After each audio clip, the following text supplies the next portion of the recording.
Doug. What's happening? How are you? I am good. You, in Entourage, got a reputation for brilliantly good. blending comedy and drama and gave us this beautiful inside look at Hollywood. You're creating a world that it's not native to you. How do you craft that experience? What I did was, and where the show started was when Mark Wahlburg and his manager came to me and said, "Oh, we want you to write the show about Mark and his friends," and that world that Mark and his friends were in was so foreign to anything that I would ever have experienced in my life that I said, you know what, like, let me make it my friends and let me imagine that me and my friends lived in this world and how we would be. So I wanted to show the way I grew up, the loyalty I grew up, the friendships that I grew up with, and all of that stuff was more important than all of the Hollywood stuff to me.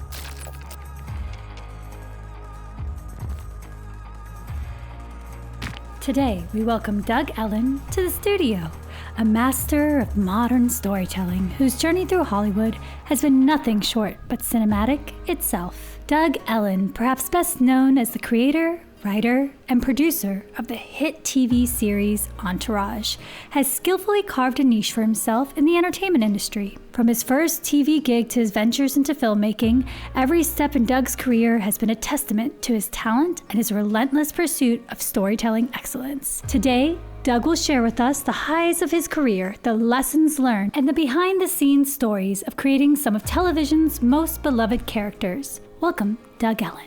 Doug, welcome to Storyteller Studio. I want to start with your earliest influences.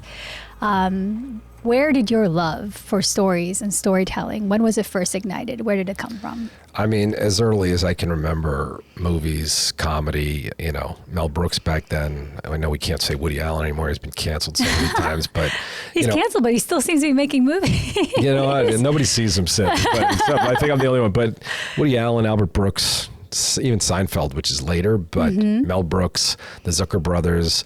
The first time I remember actually saying I want to make movies, even though I did absolutely nothing about it until I got to Los Angeles, not in school, not in fun, but in like 1979, I was in camp, maybe 80, whatever it was, and a friend of mine from school, who's still one of those friends that I speak to all the time, said this movie Airplane just came out, that you're gonna lose your mind when you see this movie.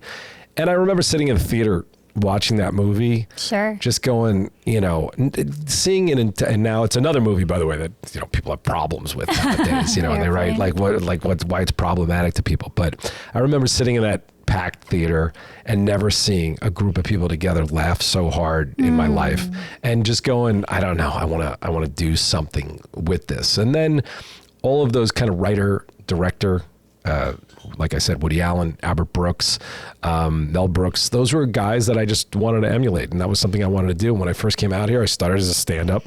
I thought like I wanted to be like an actor like those guys. And it kind of diverged away from that after a couple of bad auditions. Let's talk about that. What was the turning point? Because I know you started and you tried stand-up comedy. And before that, you were, I believe, in the mailroom, correct? Yeah. Tell us a little bit, because one of the things I love about you is your, even from the beginning, from the stories I've heard you tell, your unapologetic nature of just being you. Or stupid. It's really too hard to tell. I love it. I actually think it's what makes you wildly popular. And even as the head of the mailroom, which is where you started. So again, like, to give this like clear context, it's pretty wild, the story of my little mailroom venture at New Line Cinema, which was kind of at the beginning of New Line Cinema before they really exploded and became an enormous film company. Yep. And I somehow got a temp agency, sent me in there, and I somehow talked my way into the head job at the mailroom. So there were two other guys in there, and actually one of them, Tommy O'Haver, who became a pretty successful director himself. We wrote this first short film that I did together. But in that mailroom, which I sort of exaggerate the timeline, it was probably like 6 to 8 weeks that I was in that mailroom. And when I left that mailroom, it was because, I used a scene that was inspired by this in Entourage, but I walked in one day and I was walking down the hall at New Line, and the vice president, Marjorie someone or other, she came storming out of her office with hot coffee and literally bumped into me and spilled coffee on me and screams, "What the fuck are you doing there?" And what do you say? "What the fuck are you doing?" And then I look up and realize like that's the end of my tenure at New Line Cinema. And I left, and it was like my life is over. What am I gonna do? Like, this is a bad thing. But I still had friends there, and I was doing these amateur stand-up nights, and I sent out flyers to everybody to raise money for a short film that I was going to do with this Tommy O'Haver. And Mike DeLuca came with other people at the group. And Mike DeLuca, who's now an Oscar-winning producer, and at the time was VP, like different than the Marjorie. It wasn't him that spilled the coffee on me. And he came and saw me do stand-up, and he wrote a check for $10,000 for me to do this short film. Amazing. And some good things happen. You know, I start doing auditions for this short film, and a friend of mine tells me he's got this actor that's perfect for this role, and he brings in pre-friends David Schwimmer and into my apartment to audition for this 7-minute short film that I'm doing. And Schwimmer walked in and did one line, and I said, done, that's it. And we became very close friends from that, and he did my film. But what's truly wild is, you know, this first short film that I did with Ernie Hudson, I got in it, and Johnny Silverman and David Schwimmer, and an actor named Helen Martin, who was incredible, who was in Friday, a lot of movies, 227 television show. And so I made this short film, but I had never been on a film set when I got in there. So the first time I ever got on a film set with all these professional people who, as you know, you make an independent film, there's a lot of people who need work, and there's people who will come in and help young filmmakers and do it. And I have all these great people that I still am in touch with to these days. And I remember the cinematographer sets up a shot with Ernie Hudson, who's like so phenomenal, this actor, and he shows me, like, he's like, what do you think? And I go up to a camera for the first time in my life, a film camera, and I look in the lens and I just see nothing but black. And I think, you know, is the lens cap on? Are they screwing with me? And there's this crew all there for free looking at me, the director, like I'm an idiot. And I whispered to him, I'm like, I don't see anything. Nothing. And he says, you got to like really press your eye to the lens, you know, which is different now than digital and everything. This is an old school 35 millimeter panorama, or actually we shot 16. But so I shoot this short film knowing nothing. We edit it together. I don't know where I'm going or what I'm doing with this. And two things happen. Like, it sounds crazy, but Showtime sees it and wants to buy it, and they want to play it before the player on Showtime. Okay. 7-minute short film that it took me a year to make, which now, you know, back then I had film strips all over my apartment. Today you could do it on an iPhone for $150 and be done with it by the end of the day. It's a little more difficult back then. A little more difficult. Took probably a year, probably $20,000 aside from the 10 that Mike was nice enough to give us. So it sells to Showtime, and then a producer sees it who's making the movie The Parent Trap. And he's like, you're a genius. You got to direct this movie, The Parent Trap. Oh, no way. Now, the only set I've ever been on is this little thing set you put together. Yeah, which, by the way, isn't even like, I mean, it's such a dialogue piece. It's just a static camera. The shot we're talking about wasn't like Scorsese's Copacabana. You know, it's just like looking at Ernie Hudson like this. So I get a meeting, and where is this movie at? This movie's at New Line Cinema. Oh, no way. So That's hilarious. I've been thrown out of New Line, made this short film, whatever the timeline is, 6, 8, 12 months, whatever it is. Wow. I'm now going back into Mike DeLuca's office as the director of The Parent Trap. Did he laugh? He laughed, but the worst part is, which I try to tell people now, because I've as you said, I've always been this kind of straightforward, honest person. Absolutely. Instead of a salesman, which now I'm better at. I know that this town is mostly full of shit, and the best thing you can do is kind of just sell. But I walk into this meeting with Mike DeLuca. I've seen every movie 100 times that exists because I love movies, but I've never read a book on directing. I've never studied. I've never done anything. So Mike starts giving me basic questions about how I'm going to make this movie. And he might as well have been speaking another language to me, because I don't know what he's talking about. Oh, no. It's like, how are you going to shoot this? And I'm like, how am I going to shoot this? I'm just like, I'm going to make it funny. What do you mean? Like, it's going to be whatever. So Mike took me to lunch after that. He said, look, you're going to have a career. I suggest you go to film school, you do this, whatever. Wow. So anyway, I did not get the job, which today I could have read a book. I could have walked in there, and even if I didn't know what I was doing, I could have sold it like I knew what I was doing. But I ended up going to AFI for a year. And then came out of there and made another short film. Mm-hmm. And I don't know if you want to continue on this path. No, I want to take them back really quick to your upbringing a little bit. Are you a single child? No, I have 2 brothers. You have 2 brothers? Yeah. during that, like, tell us a little bit about what created this kind of mentality to which you approach both your work, and I think is very indicative of your storytelling and it comes through in your stories. Is it you grew up with two brothers? Where are you growing up? I grew up in Merrick, Long Island. Merrick, Long Island. New You York. talked a little bit about the groups of your friends, but what is that chutzpah and this idea of just coming out and like doing something you've never done before and selling it? Where does it come from? You know what? I don't know, because everyone thought I was crazy. My father, I told him I was going to go out to LA and be a stand-up. What's your father do? He's an accountant. He's an accountant? Yeah, my older brother's a lawyer. My other brother's a banker. I didn't know a single person in Hollywood, in film, anything. I just loved movies. And I also, sadly, like a lot of people in this town, I was lazy at everything else. I was terrible in school. I used to sit in classes going, what am I doing here? And I was, on a path to go to law school, even though I didn't have good grades. I wasn't going to be a particularly good lawyer. This is just what you do when you grow up. This is what it was. And it was like really nothing else. And about 8 weeks before I graduated Tulane in New Orleans, I wrote a screenplay, again, with no knowledge of how to write it, just thinking like movies I see and what I do. And that's what I did. And then I told my parents I'm moving to LA. I'm going to be a stand-up comedian and I'm going to make movies. This sounds weirdly familiar. I mean, it's a lot of people's stories. And I think, this town. I don't know that it is. I think that like the concept of like picking up everything, moving across the country and just starting something new, I think it takes a certain type of mentality. And again, it's one of the things I love the way that you lead a room. And I think it's indicative of why your shows have had the energy that they do.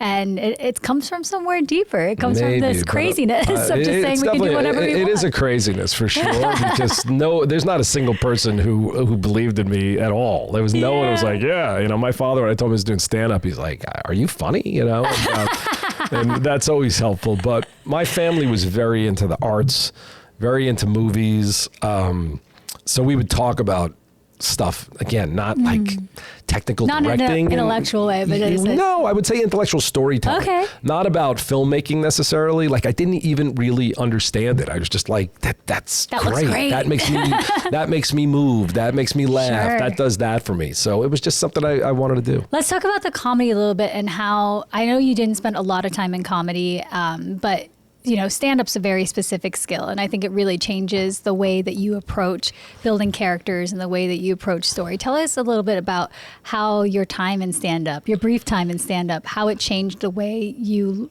were writing and your experience in film school. I don't know if it changed anything, but I always say that was probably my most natural skill. The problem is I don't like people. I don't like clubs. I don't like being out late at night. So it wasn't a lifestyle that was for me, unfortunately. And some of my friends, who are very successful comedians now, like they love that. They're like, they'll be out at 4:00 in the morning. I'm like, I can't do this. It's a different world. Yeah, it is a different world. And, but I think it was the thing I was most suited skill-wise to do. Again, I'm not suggesting I'm funny, but you are funny. But for the record, he's funny. I would do pretty well for an amateur, but I just didn't have the patience and the energy. And when I got into film school and when I sold my first short film, I was like, you know what? I just want to do it on my time and the way I want to do it without a crowd judging me. So I didn't get to that place that sometimes I regret and wish I tried to, Let's go back to when you graduate AFI and you go to make your next few films, this concept of you're not making it you're making a film you love, not necessarily for the context of what people find appropriate or is selling well or whatever that is. What was your decision for your first film? And can you walk us through? By the way, completely not what you just said, because it was not a passion project. It was not for love. How did you decide it? I got a call. I got hired to do a movie, at a film school. I'm a week out of film school. A week? Probably a week. Wow. And a guy calls me, I saw your short film. I want you to direct this movie called Phat Beach. Okay. Phat Beach? Now, Tell us what Phat Beach was about. I'm not sure it's got a real plot, but the word for real, P-H-A-T, in 1991 is not even in the lexicon yet. And I actually, it's weird. I'm not saying that Phat Beach, the movie, although Complex Magazine did a 25-year retrospective on this movie. wow, look at that. But it helped bring it into the mainstream a little bit. Chris Rock used to talk about Phat Beach in his stand-up act. This was a movie, a guy calls me, he says, I want you to direct this movie, Phat Beach. And I was like, Phat Bitch? Like what? He's like, no, Phat Beach, PHAT, non-union, $50,000 budget. Wow. Okay. And we want you to like come make this movie. So someone was hiring me to make a movie. I think I was paid, after everything was said and done, I think I made about $11,000, and the movie's been playing for 25 years. Again, I'm not suggesting you run out and see it. I'm not suggesting that the storytelling is somehow remarkable, but there are some laughs and there are some good performances from, I found a kid named Brian Hooks who'd never been in a movie before, who was phenomenal, and some other people. Jermaine Hopkins, who was in Stand By Me at the time, he was in it also, and it was great. But I just got on a set and we shot this thing in 6 days, and the guy ran out of money.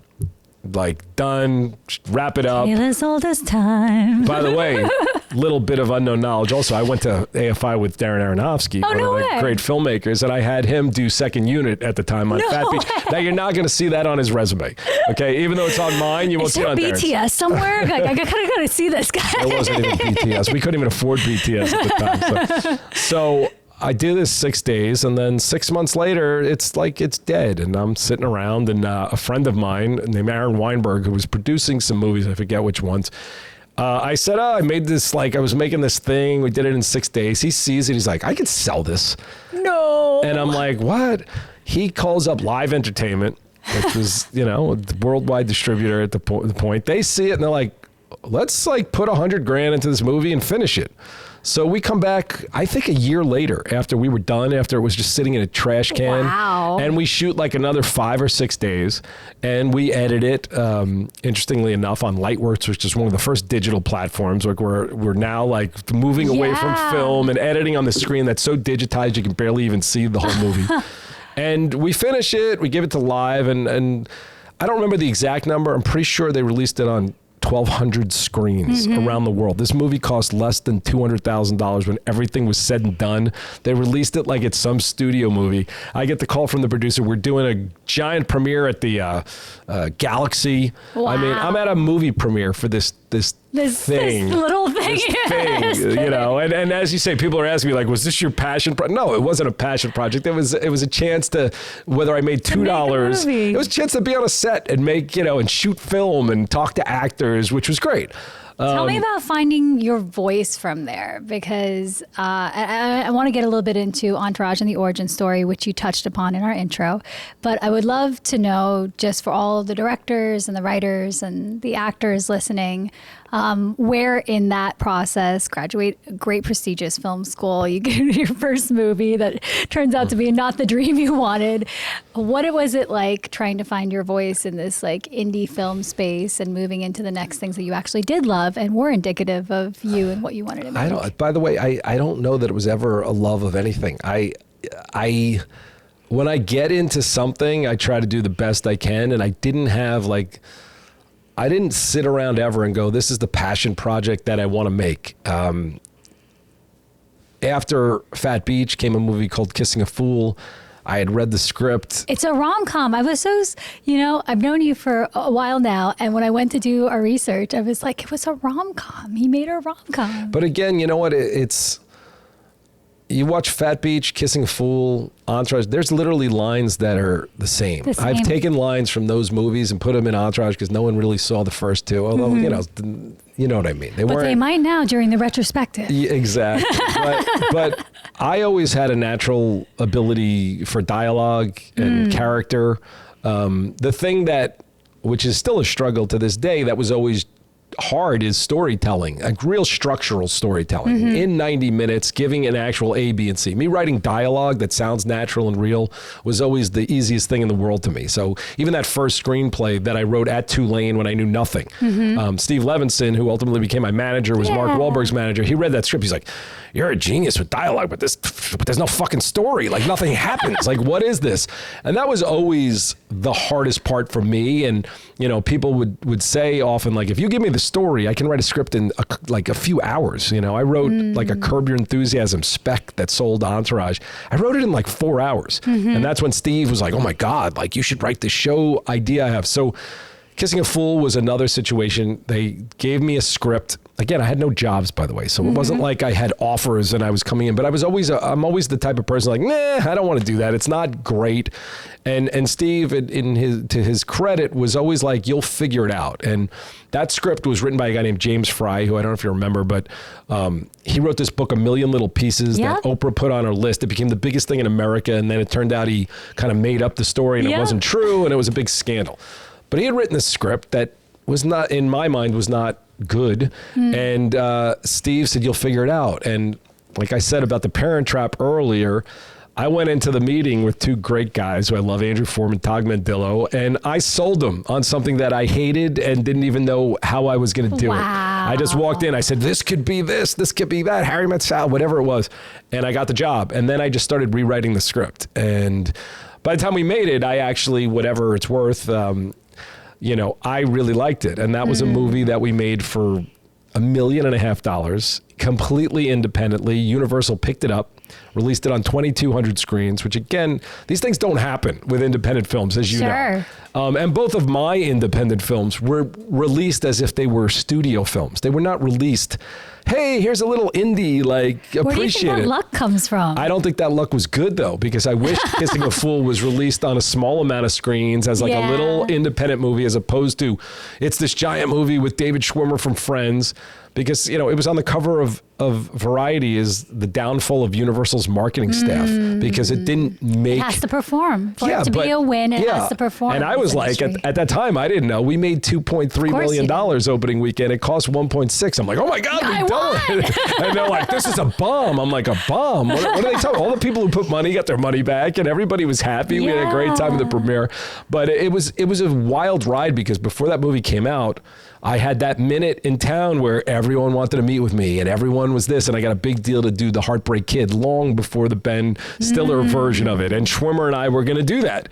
And then the movie came out. And as Hollywood will tell you, once you have a failure, in their minds a failure. I mean, it was like I had disappeared. Worse than disappeared. It's like they said, you can't ever be in this town again for this little independent movie that everyone thought was like, what a success story. So it's pretty wild how it goes. So wild that like how much you have to understand about the actual business side to generate a success in this town. Yeah. This episode was brought to you in partnership with Little Black Tux.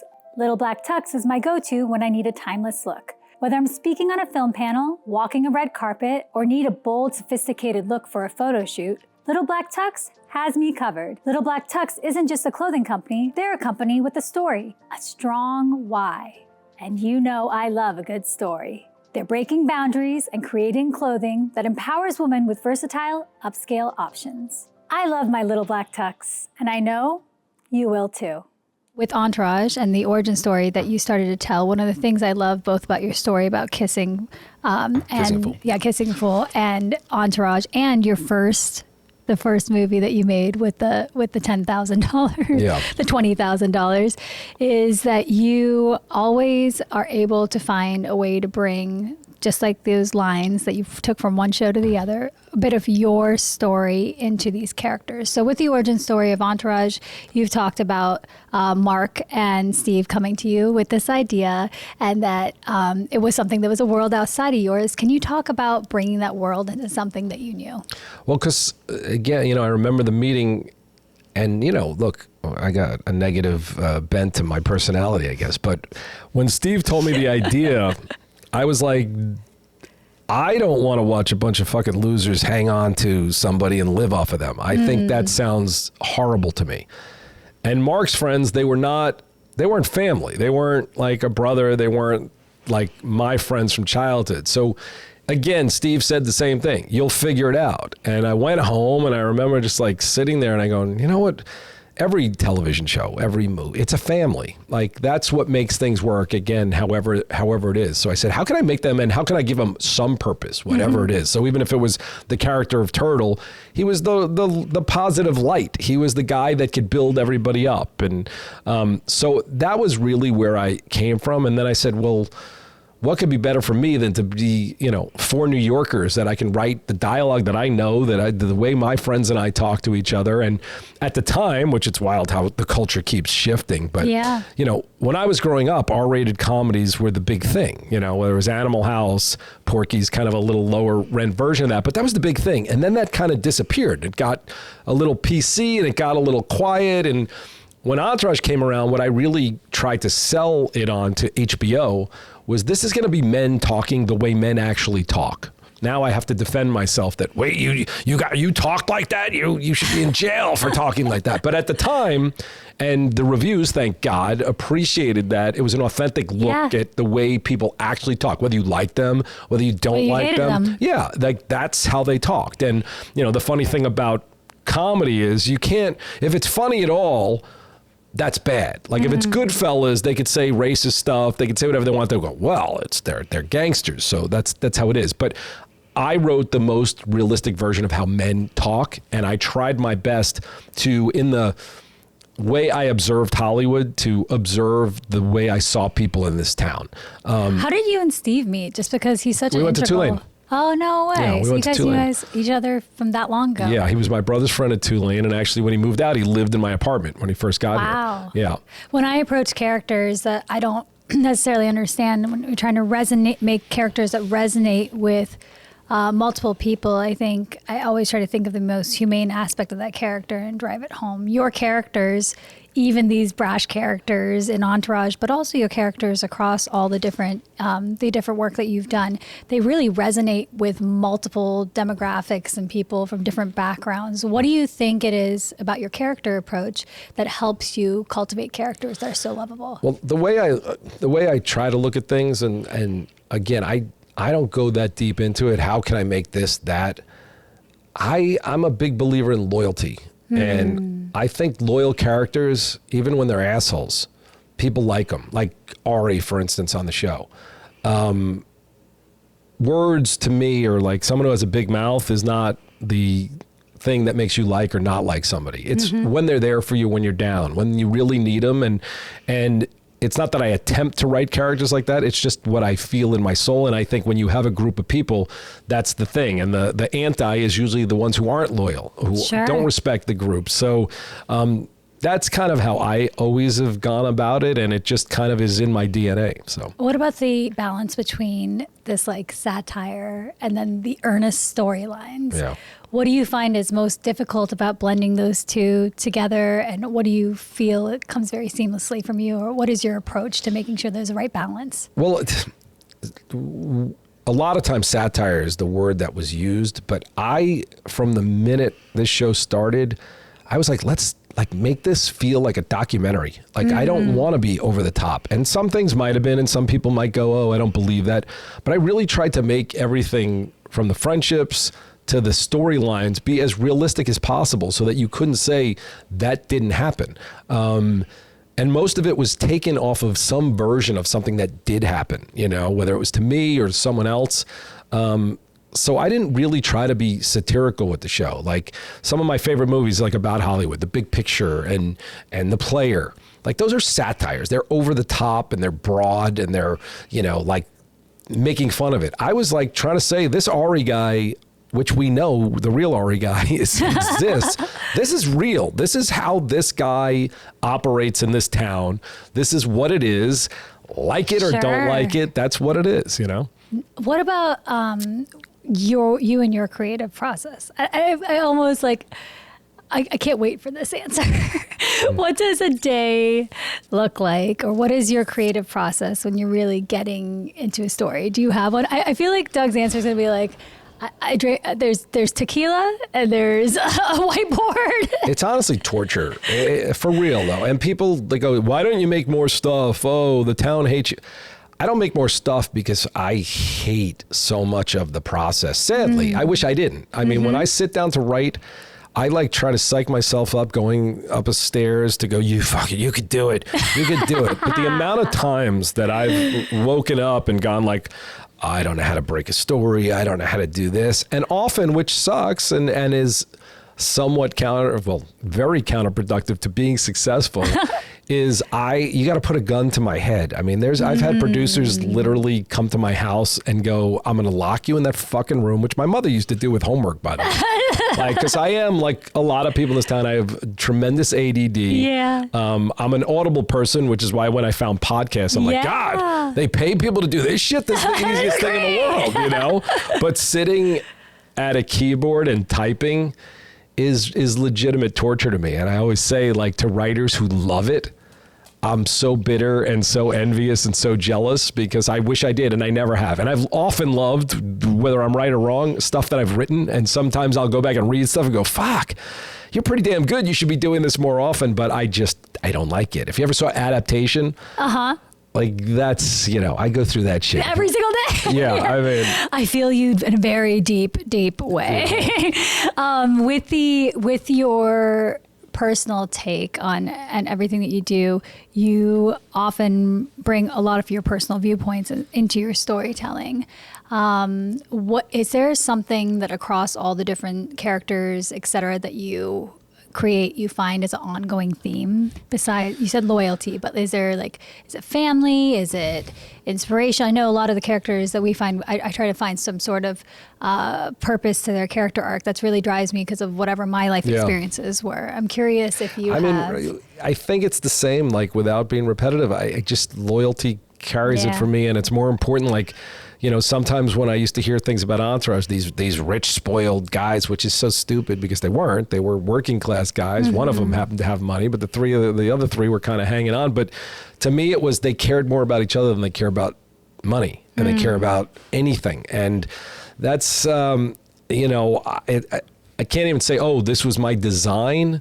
It's just how I think about friendships. I don't know why you'd be I don't know why you'd be friends with anyone who doesn't have that. What do you like better, directing, writing? Do you have one that you like? Directing, but I'm an asshole because I usually don't like scripts. So I read other people's scripts, and I've gotten scripts that have turned into hugely successful movies. And again, it could be just my bad read of it. I didn't see it properly. And, it's the interesting thing about screenplays because I've dealt with that myself. I've had people read my scripts, hate them, and then see a finished product and go, I didn't see it like that at all. Yeah. So, yeah. Let's talk a little bit about you moving into podcasting and Victory, the podcast. It's co-hosted by Kevin Dillon, Johnny Drama, and Kevin Conley, Eric Murphy. And it shows, or it's for the fans to kind of get that behind the scenes experience of what you guys and all your combined Hollywood experiences. And then, of course, the chemistry between you guys and just the storytelling that happens.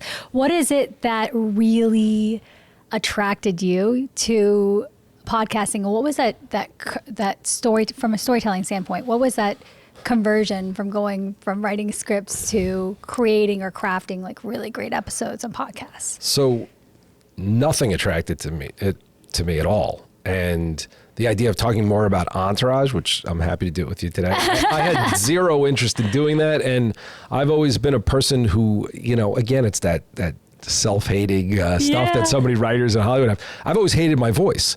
So I would hear my voice on like an answering machine. I'd be like, why the fuck do you sound like that? What the fuck is wrong with you?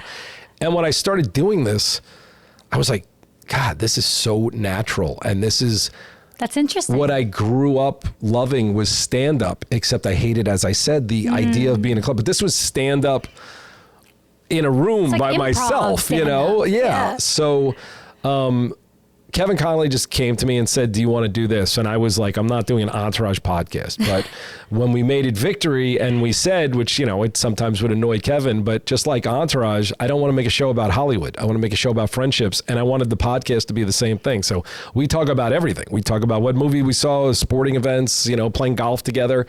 And those guys, which I cast guys who were like my friends in high school, we have that energy. Camaraderie, yeah. So, but we don't, there's so little editing. We walk in, what are we talking about today? Okay, go. And we do an hour and it's over and that's it. And it's one of the most natural things I've ever done. I love that. As a seasoned storyteller who now is working in this podcast space and has done things in all these different spaces, documentaries, rom-com. We've got your, of course, everyone knows you from Entourage. Is there a story or a project that you wish had got more light, that you really loved? Well, I have one right now, so we're going to see what happens with it if it lives. But I did a pilot, which I thought I could beat the system and go make my own pilot, which, which I've always told everybody, make a feature. Make it as inexpensively as you can do it. And if it's good, it's going to get traction. Doesn't mean it's going to change your life. Doesn't mean anything. But I know that now. But that being said, I went, you know what? I'm sitting here doing this podcast. The pandemic was happening. I've got Emmy nominees, Kevin Dillon and Kevin Connolly. Emmy winners, I think Charlie won an Emmy. Charlie Sheen, Emmy winner for sure, Martin Sheen. I've got these guys that I'm hanging around with. Let's go make something where nobody gives us notes and nobody does anything and we just go and do it. When you said you were going to do this, I wanted to watch it immediately. Yeah. So I don't think you were so crazy to go against the industry and try to make it. Well, the reason it's crazy is because with a feature, you're going here. Go air it and see what happens. Give us a certain amount of money and whatever. With a pilot, you're going, hey, let's enter into a multi-year agreement. Next episode is going to cost somewhere between $4 to $6 million. But what I can say is, and I really am self-aware, it is an excellent pilot. Pound for pound, it's better than the Entourage pilot. That's and we've amazing. had, well, whatever. I mean, we haven't sold it. And we've had great meetings with everybody, and the response has been pretty great. But whatever it is, whether it's the wrong demographic, whether it's this or not, we haven't sold it yet. Now, I've had incredibly big producers see this, and every big agent in town go, I want to take this out. It's going, and it hasn't sold. And when I look back on my career, when I went and made some 8-minute short film and sold it, and when I went and made Phat Beach and sold it and Kissing a Fool, I could have never imagined that we'd have something this good with this cast. This far along in your career. This far along, which wouldn't sell. But that being said, I'm debating right now actually just making it a feature and making it a 90-minute version of this and going from there. So. Well, I think it speaks a little bit to where the industry is right now and how tough things are and how confusing things are after the onset of streaming and everything that happened. Can you talk to me about your legacy and what you hope people, there's what everyone and the press and the people and all the fans say they take away from the content that you've created. Yeah. What do you hope that they take away? You know, I'd like to live, so I don't like to think about a legacy. I would just like to live. I have a new baby. I'd like to see her, you know. Like, don't worry. That's not, I didn't mean it in a morbid sense. I just meant. When I think, and one of the reasons I was willing to do the podcast, Entourage was universally critically acclaimed show, nominated for Emmys every year. And somehow, as we know, this culture, and I don't even want to say the culture, the schmucks that ended up being the writers in this culture for the last 7-10 years, wherever they came from, are elitist, snobby, you know, and somehow this show that was, as I said, you know, the New York Times female reviewer said we were the smartest show on television when we came out. The New York Times said we were the best show on television in 2004, drama or comedy. And then suddenly we were like defending ourselves for some legacy of misogyny and racism and garbage like that. Sure. So what I hope is that people look at whatever I've done and see that it was all done with the thoughts of writing good people who care about each other, who may say stupid shit and may do stupid shit, but are actually at the end of the day people with good intentions, and that I made people laugh and entertain them. I love that. What advice would you give future storytellers? Write, work every day, because the time in this town, it goes so fast. And I have historically, even on Entourage, I mean, we would have a writer's room and they would just look at me like, why are you fucking playing Nintendo? Why aren't you writing? And again, I believe in any athlete, any talent, there's some people who have the ability to work all day and night. There's some people who have raw talent, pure talent, and there's some people who have both. But it's important to try to get habits and to live. The most successful I've been is when I was in financial fear. When I would wake up that I'm going to starve, that I'm not going to be able to feed my family. By the way, my biggest wins came out of that every single time. Mine as well. And I think this is a town you really don't want to get comfortable. And weirdly enough, since I believe I did write the definitive show about this town and understanding how up and down it is, I still have managed to let things happen to me that I could have prevented with forcing myself to go, harder. So I think that's beautiful advice for everyone. We're entering into the last segment of our show. It is a rapid fire questions where we do kind of a character analysis on the man that is Doug Ellin. So first things that come to mind. When I say the word home, what comes to mind? New York. What about heaven? Dogs everywhere. I love your love of dogs. What about when I say the word hell? Writing. It's not even a maybe. It's not even. What food do you find most comforting? Pizza. Because of New Yorker? Maybe. I love Italian food, all Italian foods. What sound makes you smile? What sound makes me smile? My baby's laugh. Yeah. How do you define love? Unwavering loyalty. How do you define success? Happiness. How do you define failure? Misery. Doug Ellin, do you believe in magic? Do I believe in magic? Like card tricks or what kind of... Whatever your definition of magic I don't. is. Second chances? Yeah. Love at first sight? Yep. Without considering time, ability, or money an obstacle, if you could learn one thing or do one thing that you're not doing right now, what would it be? Focus. Okay. If you could create a story about or with anyone in the world, who or what would it be? I don't know what the story would be, but John Cleese and Albert Brooks. I love that. Let's see that one come to life. What word best describes you as a storyteller? Sorry. Angry. Oh, as a storyteller? As a storyteller. Fuck, I don't know. That's a tough one. I don't know. Others have to describe me. I don't know how to describe myself. I don't know. Honest. I'm going to say honest. Thank you. What inspires or drives you? Other people's hard work inspires me. And the last question. Doug Ellin, what is your favorite story? My favorite story? Yeah, first thing that comes to mind. That is All Dogs Go to Heaven. I wish Italian it came quicker. Food and dogs. I wish it came faster. That's amazing, Doug. Thank you so much for being with us at Storyteller Absolutely. Studio. Appreciate it.